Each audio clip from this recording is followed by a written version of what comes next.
नमस्ते हिंदुस्तान, कैसे हैं आप लोग। मैं आशा करती हूँ कि आप सभी का राष्ट्रीय पर्व स्वतंत्रता दिवस कल का बहुत ही आनंदमय होगा और मंगलमय बीता होगा। तो दोस्तों, कल प्रधानमंत्री नरेंद्र मोदी लगातार 9वीं बार लाल किले की प्राचीर से बोले, खूब बोले। 83 मिनट लंबे भाषण में उन्होंने देशवासियों से 2047 तक भारत को विकसित राष्ट्र बनाने की दिशा में बढ़ने को प्रेरित किया। इसके लिए 5 प्रण भी याद दिलाए। भ्रष्टाचार के खिलाफ निर्णायक लड़ाई की बात कही, परिवारवाद के खिलाफ लड़ाई में देशवासियों खासकर नौजवानों का समर्थन भी मांगा।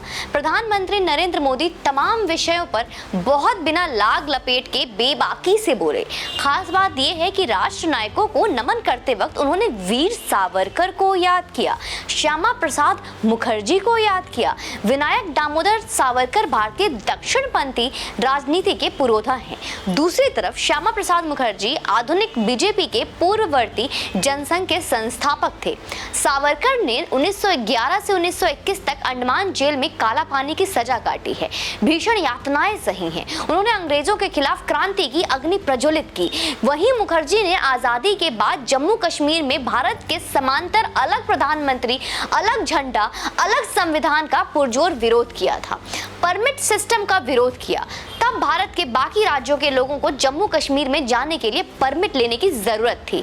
जम्मू कश्मीर में हिरासत के दौरान 1953 में मुखर्जी जी की रहस्यमयी मौत हुई थी। प्रधानमंत्री नरेंद्र मोदी ने लाल किले की प्राचीर से इन दोनों हस्तियों का खास तौर पर नाम लिया।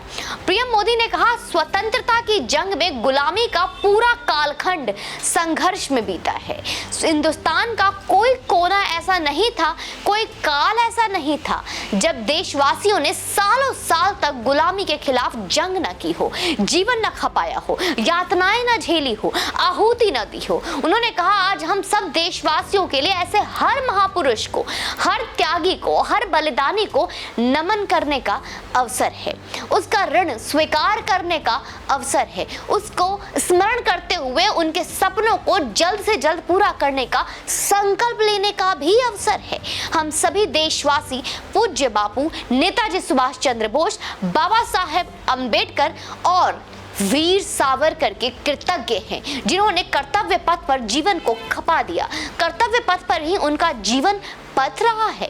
वीर सावरकर का नाम लाल किले की प्राचीर से सुनना हर उस राष्ट्रभक्त का सपना था जिसके लिए राष्ट्र प्रेम से बढ़कर न निजी यश था न अपयश। वो तो बस इस धुन में थे कि बस जितना काम आ सके देश का आ जाए, और यही एक वजह थी कि औपचारिक रूप से उन्होंने अंग्रेजी सल्तनत से माफी मांगी और कांग्रेसियों के लिए माफी वीर हो गए।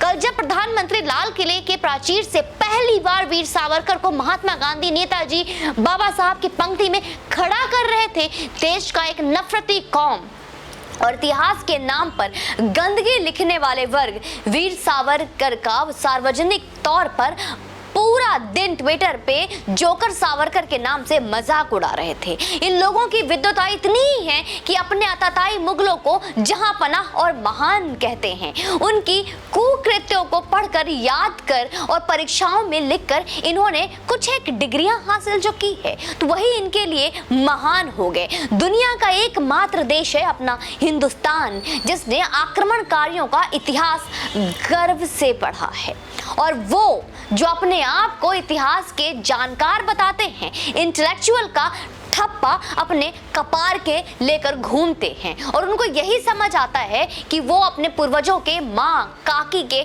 हरमे में वेश्याओं की तरह इस्तेमाल करने वाली मुगलों का यशगान गाते हैं, और दूसरी तरफ देश के लिए यश अपयश की फिक्र ना करने वाले वीर सावरकर का मजाक बनाते हैं। कमाल है ना, कितना कमाल है। कभी कभी मैं ये भी सोचती हूँ तो खुद पर भी शर्मिंदा हो जाती हूँ, और शर्मिंदगी महसूस होती है मुझे कि मैंने अपने भी विद्यालय के दिनों में वो किताब फाड़कर क्यों नहीं फेंक दी जिसमें मुझे ये पढ़ाया गया, मुझे ये लिखाया गया कि अकबर महान था। लेकिन एक किताब फाड़कर होता क्या? शायद वही एक पश्चाताप होता कि जो हमने मुगलों की रगड़ाई करने में और करके जीवन भर चुकाना है। एक बात और कही जाती है सावरकर जी के बारे में कि वो हिंदुत्व के कट्टर पालक थे और उनमें मुस्लिमों के लिए नफरत भरी थी। हाँ, वो कट्टर हिंदू थे, लेकिन उनमें किसी के प्रति कोई नफरत का भाव नहीं था। प्यारे दोस्तों, अगर उनमें किसी के लिए नफरत का भाव होता तो उन्होंने देश के झंडे में हरा रंग ना डाला होता। सुनकर चौंक गए ना? आश्चर्य हो रहा है। सावरकर और देश का झंडा? जी हाँ, वो डिजाइनर सावरकर ही थे दोस्तों, जिन्होंने इस देश का पहला झंडा डिजाइन किया था और विदेश की धरती में पहली बार उसी झंडे को भीखाजी कामा ने जर्मनी के फहराया था। वो शख्स कोई और नहीं, खुद सावरकर थे। आज भारत का राष्ट्रीय ध्वज तिरंगा है, जिसको पिंगली वेंकैया के डिजाइन किया था। तिरंगे में 3 रंगों के साथ ही नीले रंग का अशोक चक्र का चिन्ह दिया गया था। लेकिन 1947 से पहले भारतीय ध्वज में कई बार परिवर्तन हुए। जर्मनी में जो पहला भारत का झंडा फहराया गया वो भी 3 रंगों से बना था, लेकिन आज से जैसा तिरंगा वो नहीं था। भारत के पहले झंडे के जरिए देश के विभिन्न धर्मों की भावनाओं और संस्कृति को समेटने की कोशिश की गई थी। इसमें हरा, पीला और लाल रंग इस्तेमाल किया गया था, जो कि इस्लाम, हिंदुत्व और बौद्ध मत को प्रदर्शित करता है। इस झंडे को बीच में देवनागरी लिपि में वंदे मातरम लिखा हुआ था। यूं तो 100 वीडियो भी हमारे कम होंगे अगर मैं सिर्फ वीर सावरकर जी के प्रति सम्मान व्यक्त करने में के लिए अगर मैं आपसे वादा करूं। लेकिन जब जब आप भूलेंगे, याद रखिएगा, आपको वीर सावरकर की याद दिलाते रहेंगे। और मैं वादा करती हूं कि जब जब भारतवासी, हमारे देशवासी वीर सावरकर की वीरता का अगर अपमान करेंगे या वीरता को भूलने की कोशिश करेंगे, चेष्टा करेंगे, या कोई भी लेफ्ट मीडिया, लिवरांडू या ऐसे लोग जो हमारे देश हित के बारे में कभी सोच भी नहीं सकते, जब जब मेरे वीर सावरकर का अपमान करेंगे, मजाक उड़ाएंगे, तब तब हमारे तरफ से एक वीडियो उन लोगों के लिए, उनके यादाश्त को मजबूत करने के लिए जरूर रहेगा। और दोस्तों, आपका कार्य है कि आप इस वीडियो को शेयर करें, आप इसी वक्त वीडियो को लाइक करें और कमेंट सेक्शन में आप बताएं कि वीर सावरकर का जो इतिहास आप समझते हैं, जानते हैं, उससे क्या आपको एक वीरता का महसूस नहीं होता, गर्वान्वित महसूस नहीं करते कि एक ऐसा भी व्यक्ति हमारे साथ थे और आज भी मैं वीर सावरकर हूँ ये कहते हुए मुझे शर्म नहीं, गर्व महसूस होता है। और आपको कमेंट सेक्शन में बताइए। जय हिंद, वंदे मातरम।